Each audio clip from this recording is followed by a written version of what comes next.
My panel looks to be a little light at the moment, but I do see Kirk. So we will start with Kirk Tousaw. Kirk Tousaw is a barrister and advocate for law reform. His primary practice areas are medical cannabis regulatory compliance, cannabis criminal defense, and strategic litigation.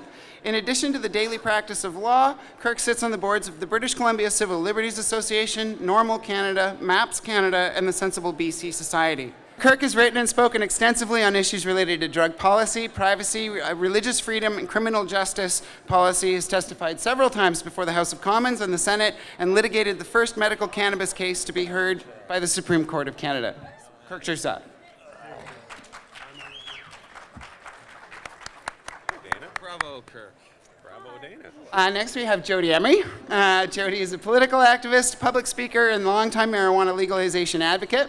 Together with her famous activist husband, Marc Emery, who's not sitting next to her, she owns and operates cannabis culture stores, cannabis culture vapor lounges, cannabis culture news, and pot TV. Jodie is invited to speak at a variety of conferences and rallies in Canada and the United States, and is regularly featured in mainstream media stories about cannabis, prohibition, and legalization. She's also often asked to provide media commentary on other topics, including policing, taxation, war, and the environment. Jodie has run for provincial office 4 times, including 2 BC Green Party election bids. In 2014, she campaigned for the Federal Liberal Party of Canada nominations in Vancouver East. Jodie Emery.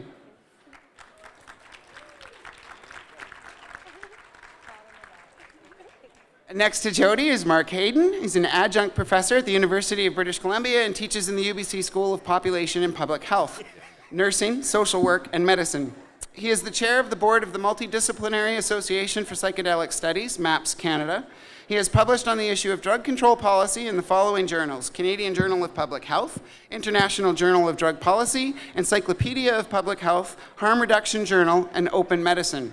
Marc has worked for the Addiction Services for 28 years and currently works with the Health Officers Council of British Columbia on their position papers on the issue of a regulated market for all currently illegal drugs. He was awarded the Queen's Diamond Jubilee Medal for drug policy reform work in 2013. And he's also someone I quote extensively whenever I'm talking to parent groups or school boards. Marc Haden.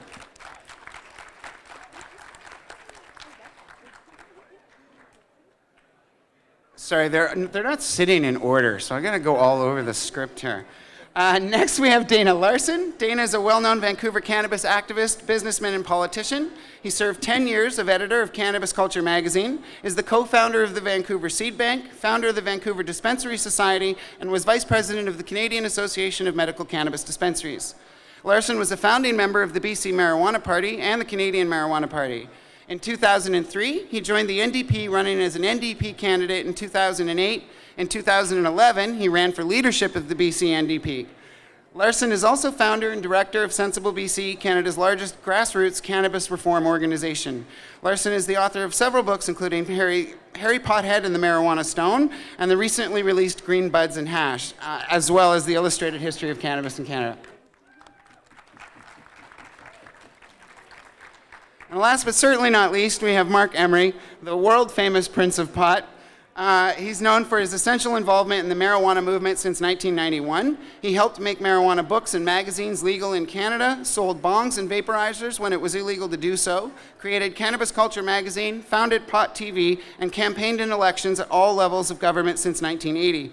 Marc is most recognized for selling marijuana seeds to the United States and worldwide when no one else would, donating millions of dollars to political groups, election campaigns, court cases, and activist organizations. He was freed from the U.S. federal prison in 2014 after being extradited in 2010, and now operates his Cannabis Culture stores and vapor lounges, Cannabis Culture News, and Pot TV with his wife, Jodie. Welcome, Marc.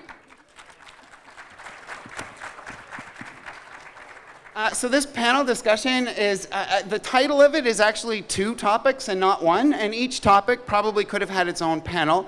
And I could literally listen to each one of these people speak for at least 2 hours. So we're going to have a bit of a problem getting this into 20 minutes, especially when I'm going to start off by talking about my bracelet. One of the links in this bracelet says I read banned books, and all of the other links in it are cover art from books that have been banned. So to start off our conversation, Marc Emery, you were an activist as a bookstore owner in London, Ontario. So how would you define what is an activist? an activist who does something on principle and without any personal gain. So I've always said you're not an activist if the police charge you and you try and defend yourself in court, because you're looking after your own survival. You know, your own personal interest is very much at stake. So when we advocate for a principle that we do not gain by, that's activism. Now, sometimes we do gain by it. So, you know, that's when we have to question how much is self-interest and how much is actual public interest. Thank you. And that actually was going to ask this question later, but that leads into it fairly well. In cannabis, public activism and civil disobedience often go hand in hand with some sort of business or monetary gain. When Marc was sentenced to jail in the United States, Jodie, you picked up both of those responsibilities, both the activism and the business. How do you see the balance between those two, between the business interests and activism? Part of what inspired me about Marc's activism when I first found out about him was that he was not ashamed to say that you need to make money to make a difference. No charity can help anyone who's poor or hungry if they don't have money. No political party can do any political activity without donations and money. Everything we require from all of us here, we all pay rent, we buy food, we all need money.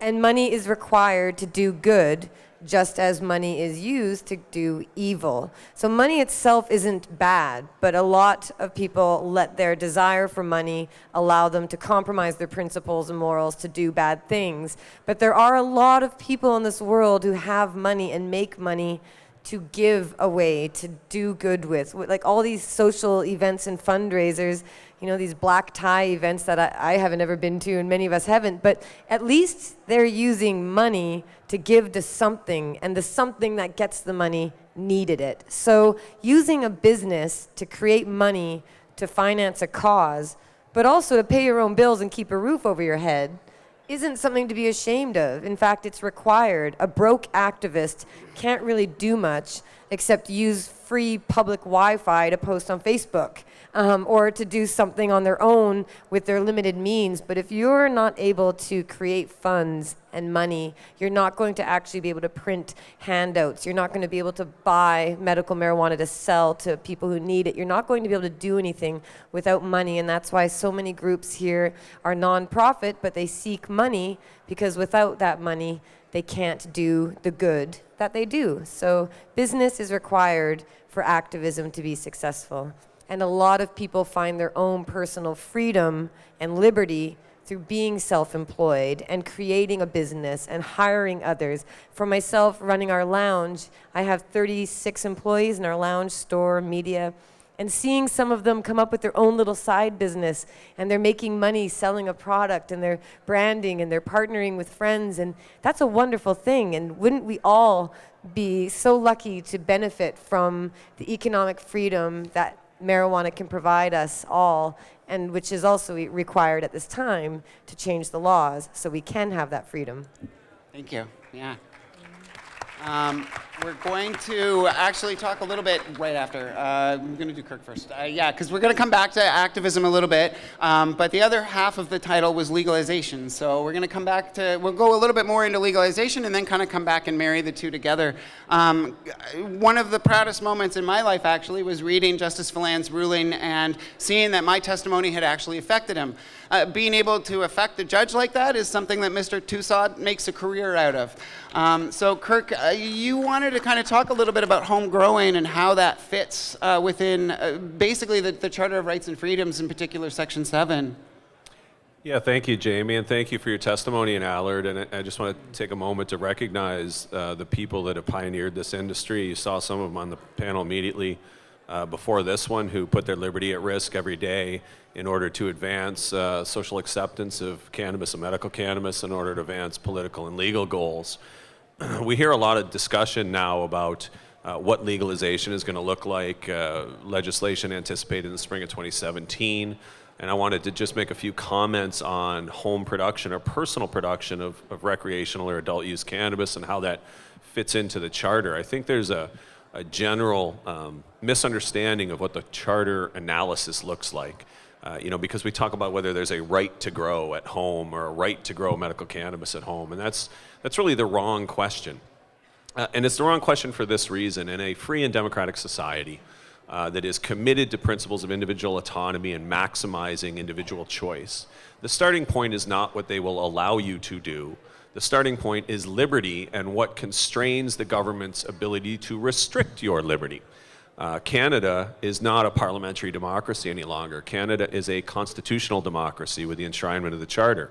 And Section 7 of the Charter says to government, it's a restriction on government conduct. It says to the government that you are not entitled to infringe the life, the liberty, or the security of the person of any Canadian citizen unless you do so in accordance with the principles of fundamental justice. Now that's a pretty heavy phrase, so let's unpack it a little bit. The analysis in the courts are, number one, can you demonstrate on a balance of probabilities that your rights have been infringed? And so let's look at the case of a legal cannabis environment in which there's a criminal prohibition still in place on growing for yourself, growing this plant for yourself. Clearly, your liberty interests have been infringed because there is a criminal prohibition restricting your individual conduct. That's the case anytime there's a criminal prohibition that restricts any of your individual conduct. So the rights infringement portion of the analysis, the first part where you ask, has liberty been infringed, has to be answered in the positive anytime there's a criminal prohibition. I would go further to say there's also a restriction on your security of the person. Your security of the person is what protects your ability to make autonomous choices about things that are serious and important to you as an individual. It's your conception of what the good is in your own life. And I say that when you're criminally restricted from growing this plant, your security of the person is also implicated. So let's ask then what the second part of the analysis is. Does that restriction accord with the principles of fundamental justice? Now, what are they? Very interestingly, the first case of the Supreme Court of Canada to determine Section 7 and its relationship to cannabis was the Malma Levine, Clay, and Kane case. David was up here earlier. He's one of the early warriors on this, and as he said, he represented himself in the Supreme Court of Canada. Video's available online. He did a great job. Unfortunately, the Supreme Court of Canada did not find that simple possession, the ban on simple possession, offended the Charter. The difference, though, is that since that decision, there's been a fairly significant development in the law about what we understand the principles of fundamental justice to be. And so in the context of a criminal prohibition, those principles of fundamental justice are, is the law arbitrary? Well, what does that mean? It means, does the law achieve its purpose, or does in fact it act contrary to its purpose? The purpose of the Controlled Drugs and Substances Act is the protection of public health and safety. That was found by the Supreme Court of Canada in the Smith case. It was confirmed by the federal judge in Allard. And so what we were able to demonstrate in Allard, with Jamie's help and the help of many other people, is that the MMPR restricted individual liberty, and it did so in a manner that actually made people's health worse. It actually impacted their safety and their health in a negative way. Well, a law that is designed to protect public health and safety, but in fact has the opposite result, is arbitrary. And so I would say to you that a restriction on personal production of cannabis in an otherwise legal environment is arbitrary, because the only outcome of that restriction, that criminal restriction, is a negative impact both on the individual's health and safety and on the public health and safety, because the activity will be driven underground and into the black market. There's another principle of fundamental justice known as overbreadth. That's when a law, otherwise rational on its face, in any individual circumstance goes too far. And again, we saw that in Allard. Yes, it's true that you can grow cannabis quite dangerously. That does occur from time to time.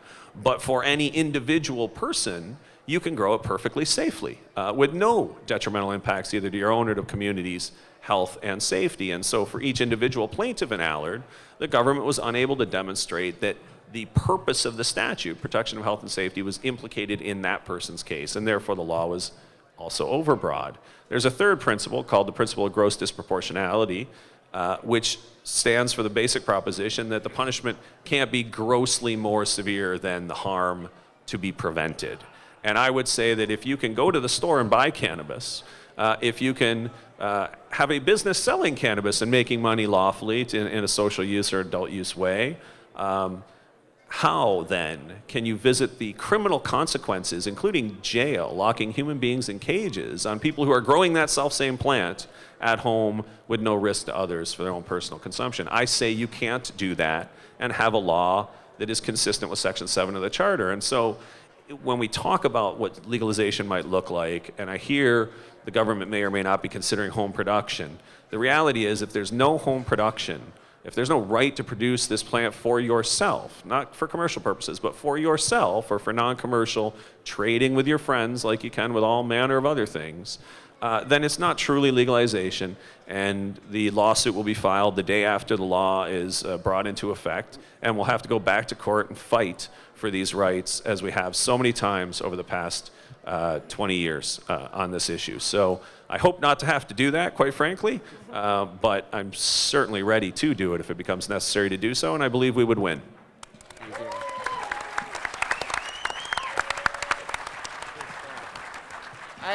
I've always had a bit of a problem with the public health arguments. Not that I feel that they're not important, but that I feel that they overly focus on the harms and they don't really consider possible benefits very much. So trying to balance real public health concerns against imaginary public health concerns and how that was going to fit into legalization. Do you have any thoughts on that, Marc? Funny that you ask. Sure, I'd like to comment on both what Kirk and Jodie have said. There's a number of issues coming down the federal government pipe at us that I'd love to look at from the public health perspective. So should the dispensaries be part of the next system is a very interesting question. And the public health argument essentially says yes. But the reason for it is an interesting one. There's an author out there named Wilkinson who wrote a book called The Spirit Level that did a wonderful analysis of social problems in our society, everything from low birth weight babies to murder rates to addiction rates. And what he said is one of those compelling drivers of problems in all societies in egalitarianism, which means the distance between the rich and the poor. If you have a society that concentrates wealth at the top of the pyramid, it tends to be a very sick society, and you have many social problems resulting from that. So if we build a system that sells cannabis that concentrates money at the top of the pile, we will have a sicker society than if we spread the money around. So the dispensaries, by definition, tend to be very small. They're individuals, people sitting at the table, or small groups of people. They're not large multinational corporations. And so in a public health argument, you would keep the existing dispensaries, you'd require them to stay relatively small, and you'd have lots of them. That's an egalitarian argument. Thank you. Yeah. And just before we get into like more fuller discussion points, I'd like a few words from Dana, who actually I feel kind of has bridged this gap fairly well. He's stayed very relevant as an activist. Movements like Overgrow Canada really keep up with the changing game board. And what do you think is next? How can activists keep evolving at this stage where we're in this kind of in-between period? Well, that's why I started giving away the seeds, I guess, because I feel like growing is the final frontier of what we want, everybody to be able to grow their own. And this has been a 20-year civil disobedience campaign. You know, Marc really launched it with the information and the literature and bongs, and then seeds, and the dispensaries have picked it up, and that's been a huge area of growth. And you know, a lot of dispensaries are not really so medical anymore, just selling to everybody, which I think is very good. But people still can't grow openly, right? And that's still the thing that's not really allowed yet. And so I thought giving away seeds to encourage everybody to grow was kind of the next phase in that. And I don't really know where you go beyond that. I mean, other than sort of pushing all the things that we've got, we need to push to have more and more. But if everybody can grow their own, and if we've got independently run dispensaries selling cannabis to people, and if we've got access to vapor lounges and bong shops and information, that's kind of what we want, really, in terms of what our culture, you know, what we want to have available. So I don't really know where to go beyond that, other than actually changing the law. You know, the civil disobedience campaign is great, but we're still living under Harper's laws. And in fact, in terms of changing the laws in Canada so far, our movement has been terrible. The laws have only gotten worse over the last 20 years. But the enforcement of those laws, the reality on the ground, public opinion, court decisions, and every other way, it's been great. But the laws that Parliament passes have not gotten any better yet. Hopefully we got a good one coming down the pipe, right? But so that's how I see it, and I feel our campaign is going to have to continue. And whatever they put in is not going to be good enough, right? Legalization 1.0 is going to be better than prohibition, but not a lot. And we're going to have to keep pushing. And whatever parts in there we don't like, we got to keep breaking those laws and keep doing it until we get to legalization version 7 or 8, where we start getting the kind of system that we're actually looking for, right? So that's how I see it. It'll be an ongoing campaign for a long time. And civil disobedience certainly isn't the only part, but it's a key aspect. But it takes all these things, political work, civil disobedience, public opinion, working at all levels of government and all different parts. So all these things come together to make change. But civil disobedience, I think, is a big driver in terms of if everyone's already breaking the law and nobody cares anymore, it's pretty easy to change the law at that point because everybody already thinks it's done, right? So that's how I see it. It's true. Yeah, thank you. This is, of course, what's also leading to tension right now because we've been told we're going to be legalized. We've been told that it's going to be based on best evidence and on public health. But what we've really been hearing back in terms of what they have considered best evidence in public health hasn't really been overly reassuring. Marc, did you have comments on what Dana had said? Sure. Version 1 is cannabis. I'd like to speculate as to what version 2 is.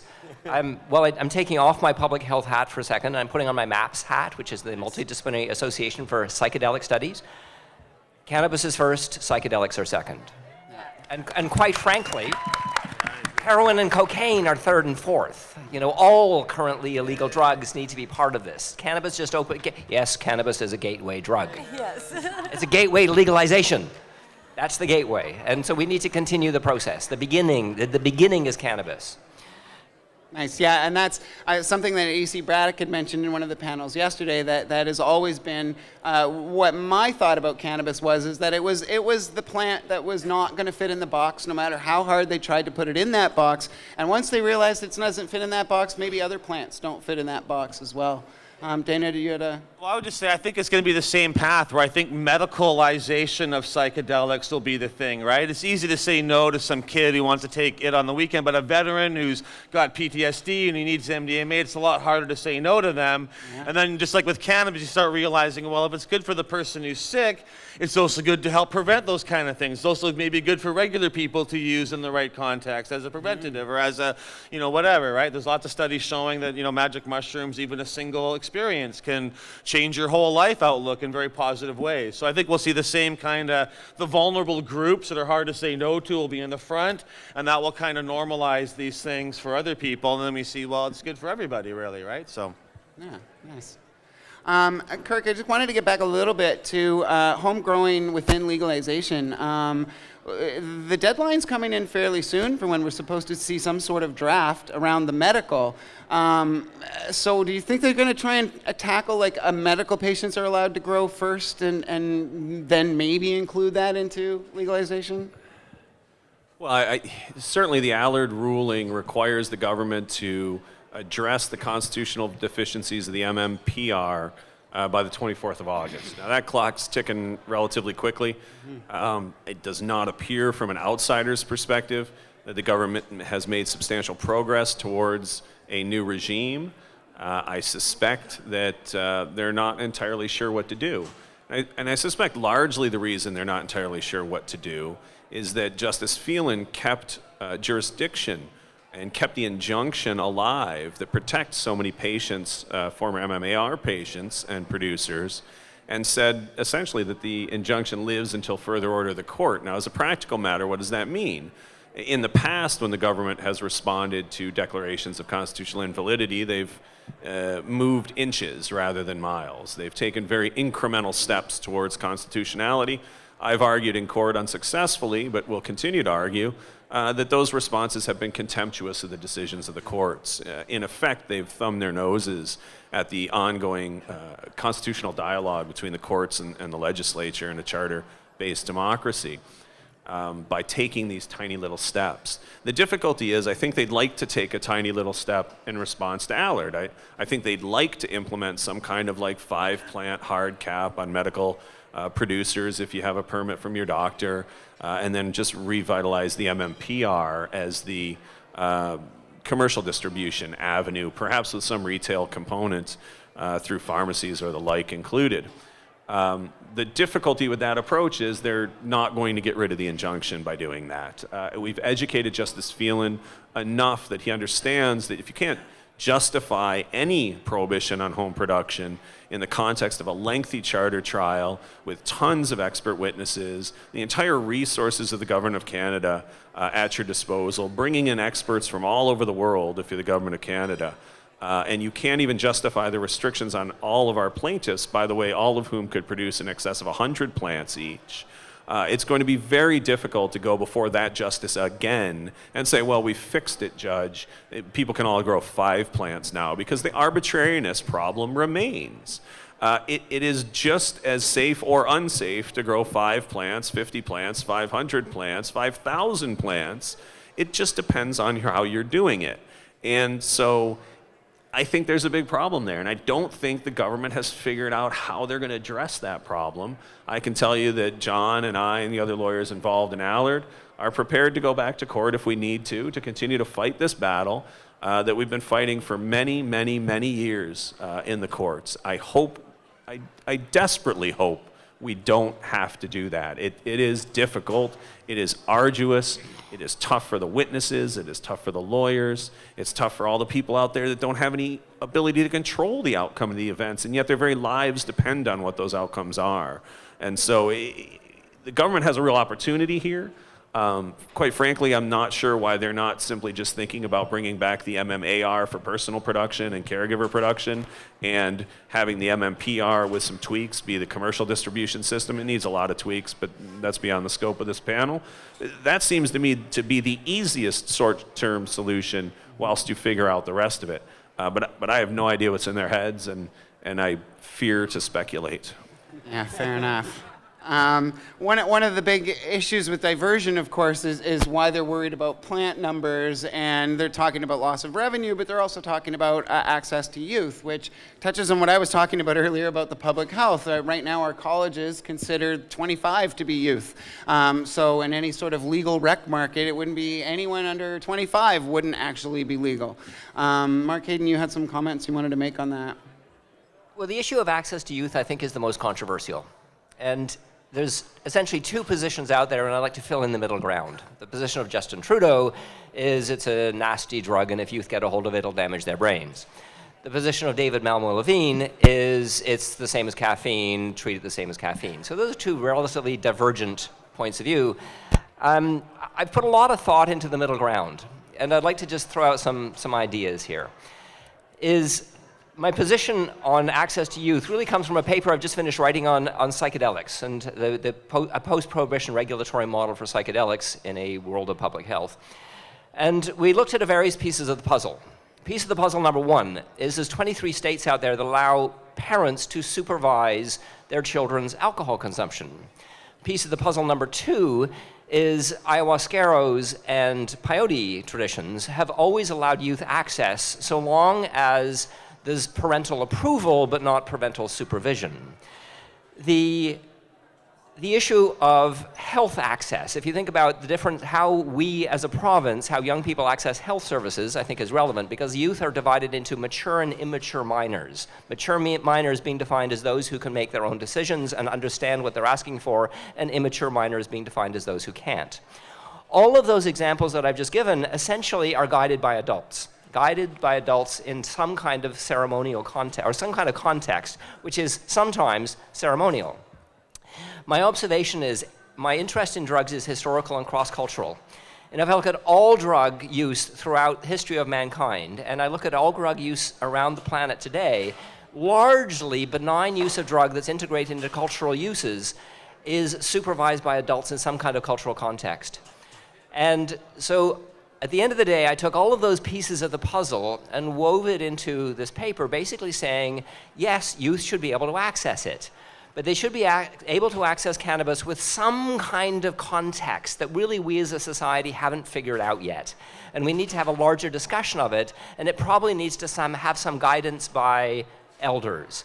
I find it interesting, I'm slightly off my public health hat for a second, to observe the number of people who are participating in green ceremonies now. The existence of the ayahuasqueros, who have come widely throughout North America, have raised an awareness of the issue of ceremonial structures around drug use. And that's spinning off for people who are now doing green ceremonies. In fact, there are a number of people in this room who are running green ceremonies and bringing a spiritual and healing tradition to a cannabis process. I find that absolutely fascinating. Personally, I think that's the discussion that we need to be having. Thank you.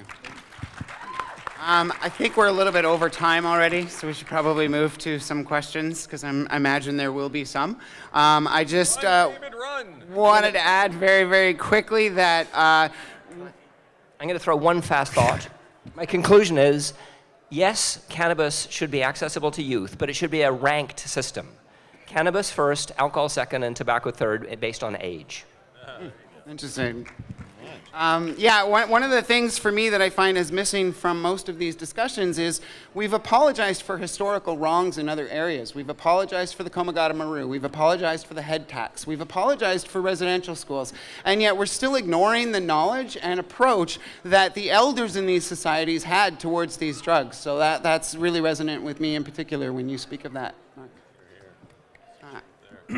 Okay, one quick statement, one quick question. The quick statement is, I think you mischaracterized what I say. I never say that cannabis and caffeine are the same. I say caffeine's more risky, dangerous in 3 categories. Cannabis is more risky in 1.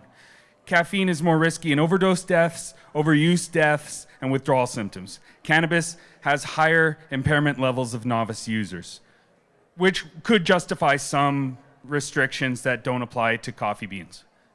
However, I do think we have to be realistic about the amount of obedience that teenagers display, which is zero. Zero obedience. They're going to use it anyway. Do we want them using it with safe point of sale and quality control, or do we want them buying off the black market from Buddy, who also is selling coke and heroin? That's really the only question we have to decide about that. And I think, would you have a problem, Marc Haden, with a system that had 16 and over, like the Senate report recommended, buy on their own, 15 and under with parental and physician supervision also have access? Would you have any problem with that? This feels a bit like deja vu. I keep having the same conversation with you, David. Yes. If you're going to mischaracterize my statement, I'm going to put you on the spot as punishment. I stand corrected about your position on caffeine. Okay. So I have no problem with cannabis being available, but the issue, again, is a ranked system. So cannabis should be more available than alcohol, and alcohol should be more available than tobacco. So a ranked system makes complete sense to me. And then I throw psychedelics in the mix, and I think some kind of supervision is required, essentially. Where does processed food and sugar fit into that ranking system? Then there's chocolate. Let's talk about the damages and health risks of chocolate. All caffeine, we let kids have caffeine anymore too, without any limits. Can I chime in? Yeah. There's also another point to be sort of elucidated from the discussion, right? Because we talk about access.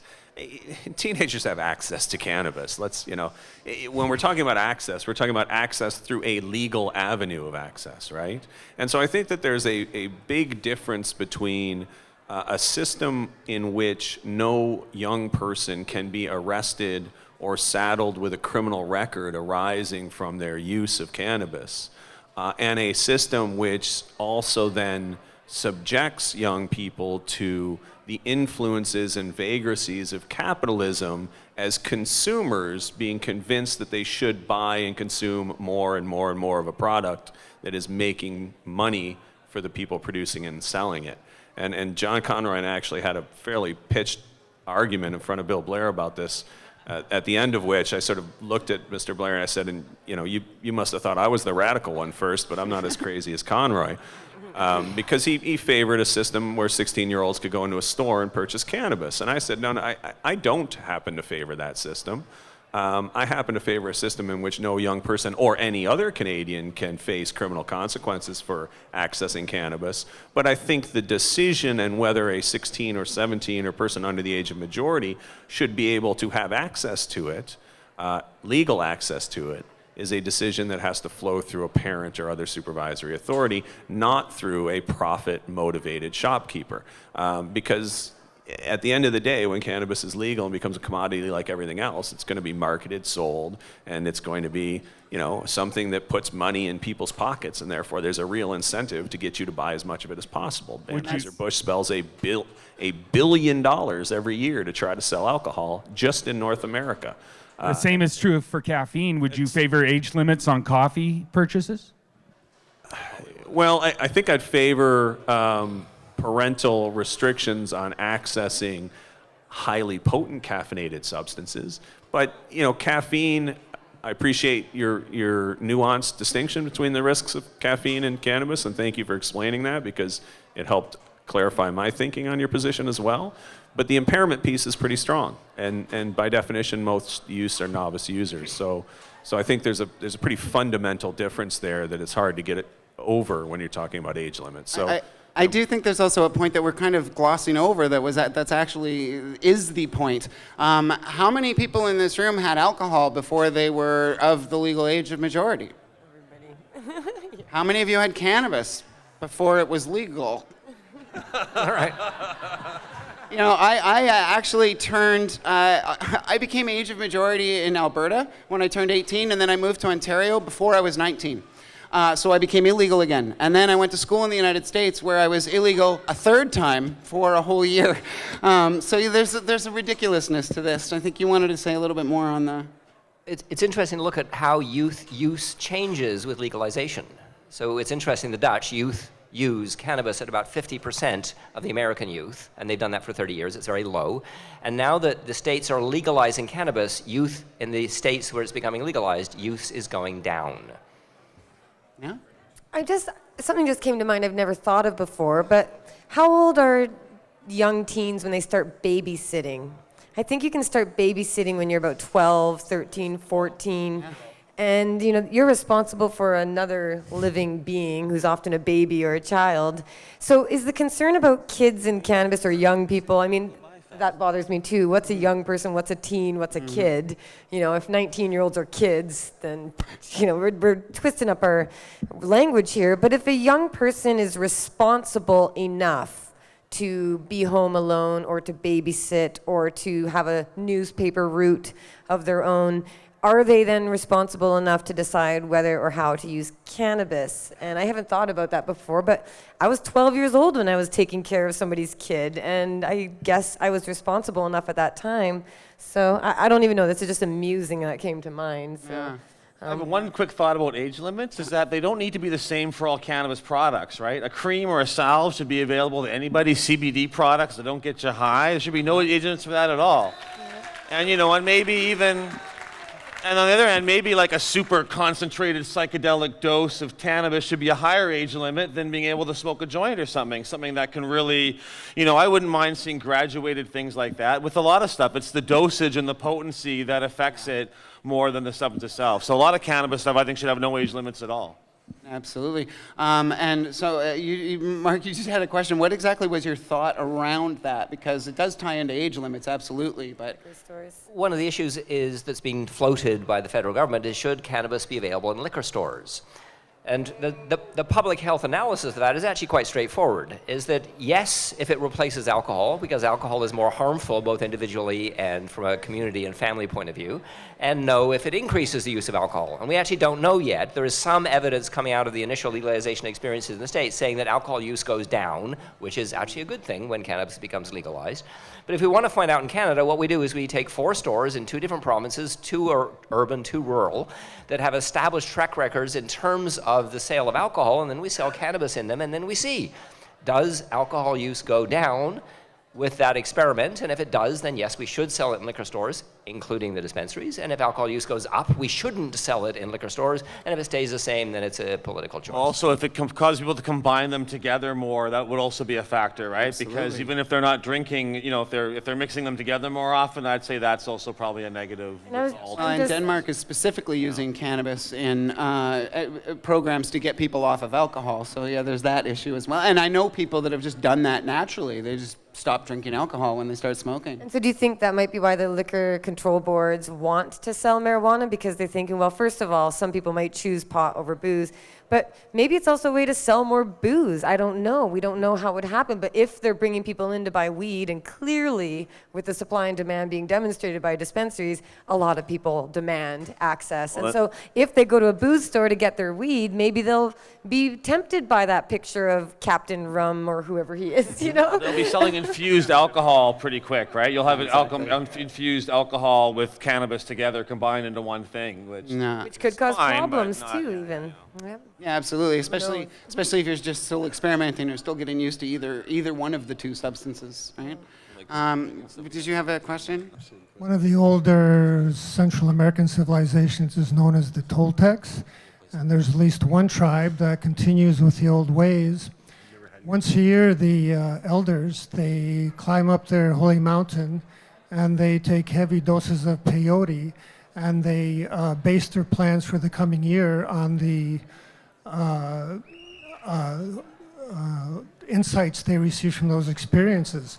However, throughout the entire year, they take light doses, and they also give light doses to their children on a regular basis throughout the year.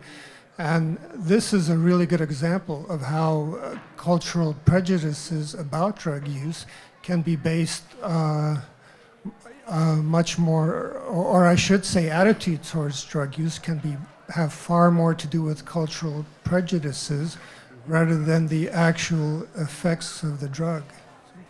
Yeah, absolutely. Ayahuasca traditions also involve infants, actually prenatal infants, children, and at all ages. All ages, people are involved with ayahuasca ceremonies. You know, the problem is in my mind has never really been with use. It's the same thing that Kirk was kind of mentioning earlier. It's why we need regulations. It's got nothing to do with the plant. It's once you allow somebody to make money off of it, it's people that are the problem. It's not the plant. And it's the same thing with drugs. What we find, if there's people that have certain attitudes toward drugs, certain cultures that don't have the same problems that other ones do. So trying to find that merge and that meld is really the tricky part. J-Mac. Hi, Keaton. Hi. I'm really high, sorry. Hi, Keaton from Pot TV. My question is in regards to the access to marijuana in liquor store.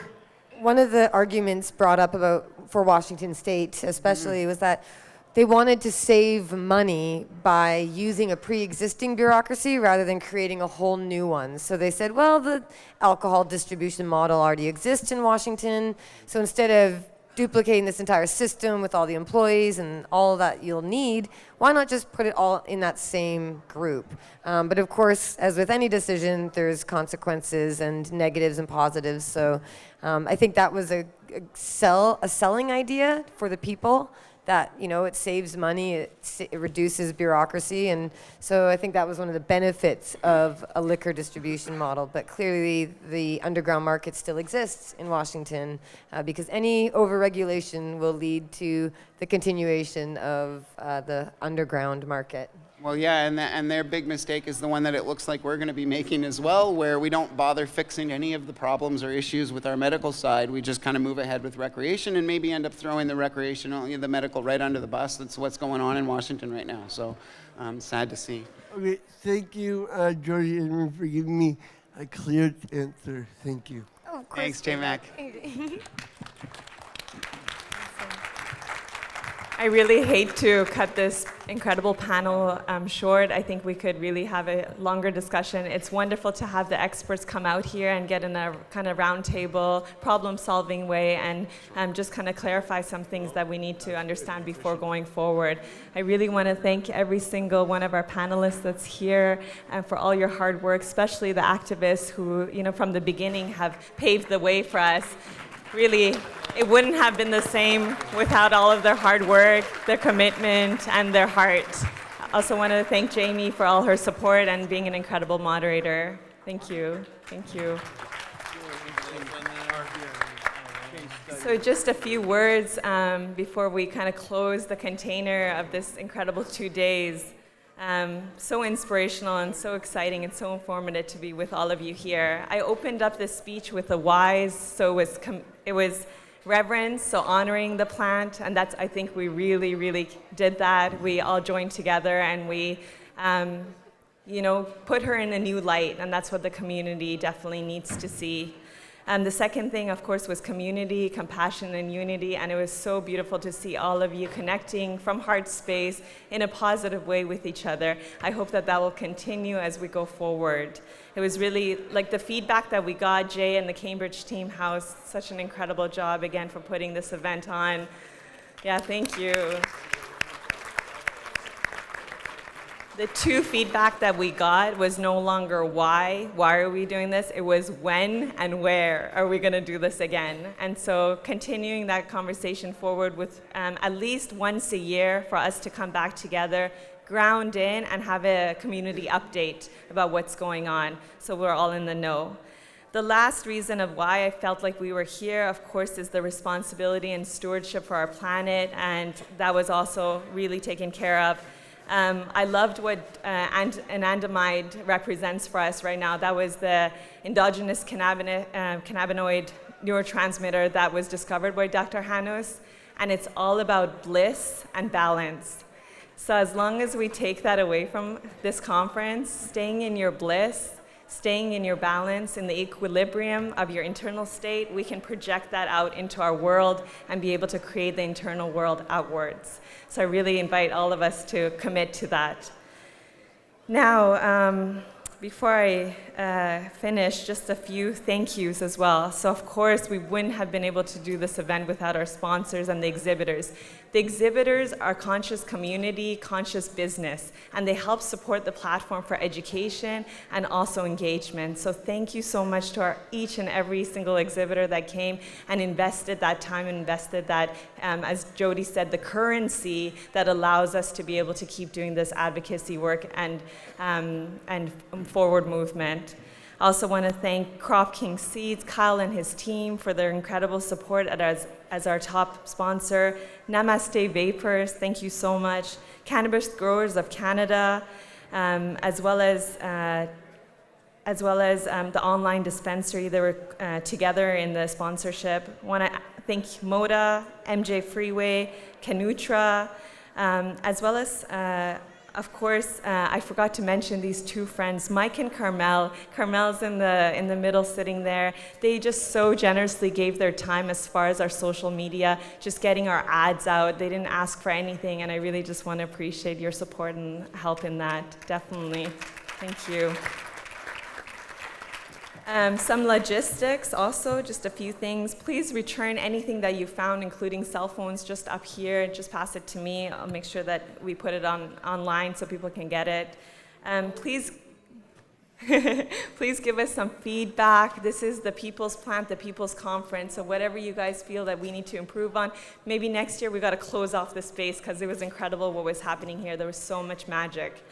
I also want to reiterate that the CBD project, Martin A. Lee, who's one of our esteemed speakers here, he's giving 2 hours of his time for free to the community. So write this down. It's the Waterfall Gallery at Granville Island. Beautiful art gallery where he's going to be speaking tomorrow, continuing the CBD talk from 6:30 until 8:30. It's going to be catered with some great food. Come out and listen to him. There he is, Martin. Thank you so much for coming all the way from California and continuing that gifting of your time and expertise. Miss D has a really fun night planned for you guys at the Sand, so make sure you guys go and check out the reggae night there tonight, just continuing the good vibes. Yeah, so I also just want to say happy birthday to my partner Samir, who's right there. Such an incredible light and love in my life. I really wouldn't be able to be so grounded without him. I also want to say happy birthday to Joel, who shares the same birthday. Happy birthday. And I'd like to welcome Quetzal Tattle, yes, who she opened up the beautiful ceremony. She's our grizzly mother, protective indigenous support and guidance. And so I'd like to bring her on for the closing prayer as well. And just to let you know, there's already some magic happening regarding the next conference. And I keep saying it's going to be Brazil. And yeah, I really feel the plants are coming together. I feel like ayahuasca and cannabis are coming together. And so mark your calendars, possibly for next August or September. There might be a continuation of this talk. And I already talked to our sponsor, Namaste, and he's like, yeah, definitely, we're situated in Brazil. And I talked to Dr. John Vidmar, he's like, yeah, I live some of my time in Brazil. So the magic is already happening. We'll probably also do another community gathering in Victoria. I think that's the next spot that really needs to be illuminated and supported with their community as well. So thank you again to all the panelists who came and said yes and trusted this process. And I hope to see all of you guys next year. Thank you for coming out. Thank you for being part of the community. Thank you. Thank you. British Columbia, home to the most beautiful landscapes in the world. Home to mom and pop vineyards, hot springs, farmers markets, some of the world's best skiing, snowboarding, surfing, and mountain biking. We protect our rainforests and keep our air clean. BC, we strike the right balance between nature and nurture. But did you know that for the last 30 years, BC has also been home to the finest cannabis in the world? BC Bud is world-renowned for its taste, aroma, and potency. We've competed and won cups, gained recognition from international celebrities. We are the cannabis growers of Canada. We create wealth, opportunity, and good-paying private sector jobs. The BC cannabis crop is worth over $7 billion a year, and there were over 17,000 farms creating work for Canadians and improving the lives of millions of people. We are joining together to build a free and fair cannabis market that benefits all Canadians. Won't you come and join us at cannagrowers.ca?